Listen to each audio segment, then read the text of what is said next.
Great. Okay, so we're here with Holly Ransom this morning. For those of you who don't know Holly, she's a speaker, she's a leadership development coach, and she's also an amazing social entrepreneur. Now, just some of her amazing achievements is she has presented in over 3 continents to audiences up to 2,500. She was the keynote speaker at the Governor General's official celebration for the 100th anniversary of International Women's Day. She was Young West Australian of the Year, Young West Australian Volunteer of the Year, recently voted or nominated as 100 Most Influential Women in Australia, and is named one of the 15 most influential leaders under 30 in Australia. So amazing achievements.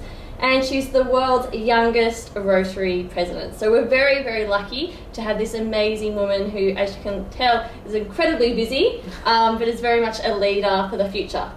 So Holly, thanks very much for being with us today. Thank you so much for having me. I'm excited to be here. Great, we're going to get started. Now, what's one word that describes you and why? I think it would have to be passionate for me. I'm a big believer in only doing things that I'm passionate about and working with passionate people. I just think that that's the most powerful word in the English language, and when you lock into that, the drive that you unlock, but also the purpose and fulfillment you get when you're in line with what you're passionate about, it's fantastic.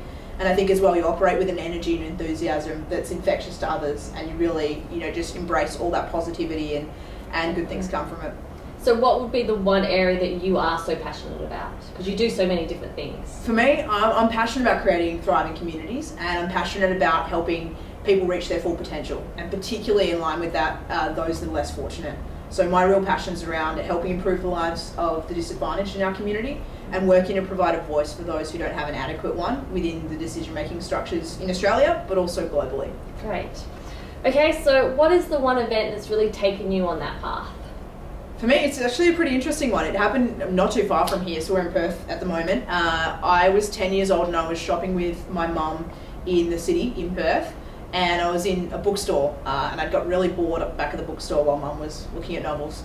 And so I'd wandered out into this kind of the mall area in Perth. And there were people that were buzzing all over the place, but there was a guy that was sitting a little bit further up the footpath that had his hat upside down, sort of begging for money.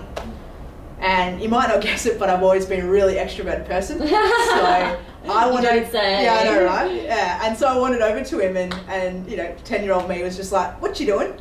And this guy looked up, as you can imagine, at a 10-year-old that just wandered over and asked you that, with like a bit of a grin on his face, and he said, "I'm trying to earn enough to get a feed."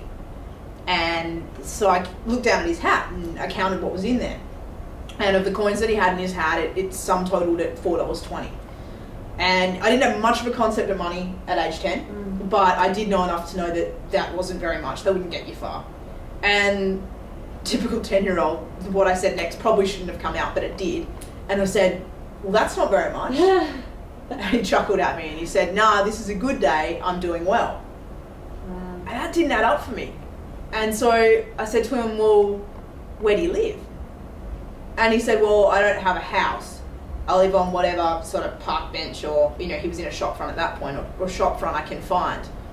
And I had like 2 seconds to take this in before Mum dragged me away and gave me a good old stranger danger lecture, told me off big time for walking out and leaving the store. But that night in Perth, it bucketed with rain. It was the middle of winter. And I just couldn't sleep that night, and I still can't sleep at night in winter when it rains, because all I could think about was, how come by the lottery of birth, I've got a roof over my head, I've got a stomach full of food, I'm safe, I'm secure. And the guy that I met on the side of the street today, he isn't. And if he's in that sort of situation, he's probably not the only one. I mean, there are probably other people like him who find themselves in those sort of circumstances. And the more I thought about this, and the more I couldn't make sense of it in my head, the more it started to frustrate me. And it really, I guess, it burrowed under my skin, and for me it unlocked, as I said, what I think is the most powerful word in the English language, and that's passion. I became passionate about doing what I could to change that situation. And so the next morning I went to my primary school and I banged on my principal's door before school, and I told him what had happened, and I said I wanted to do something.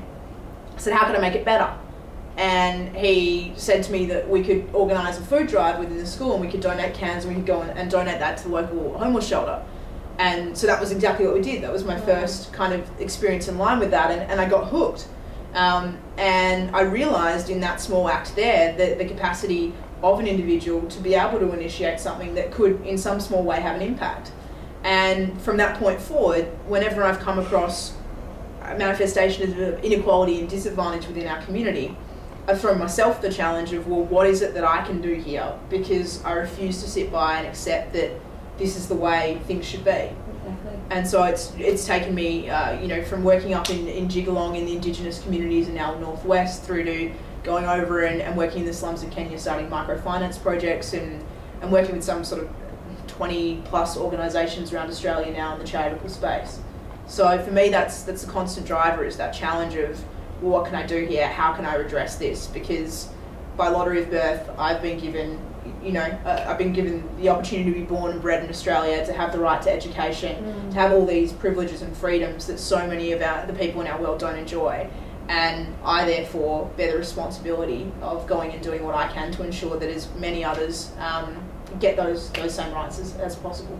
So what would you say, I know there's a lot of young women there who are very busy with either their career, they probably don't have much money, but they want to make a change, or they want to do something within the community, but they think, you know what, I'm just one person, I don't even know where to start. What would you suggest to them? I think the biggest thing is firstly throwing out that mindset approach to it. You know, the really important thing that I think I learned at age 10 is that there's no such thing as a small act, and there's no such thing as someone who doesn't matter or who can't make a difference. You know, every little bit counts, and everyone counts. And that's a really important thing. And collectively, the sum total of that is extraordinary. I mean, we're launching a project this year that's working, embedding giving and philanthropy across WA schools.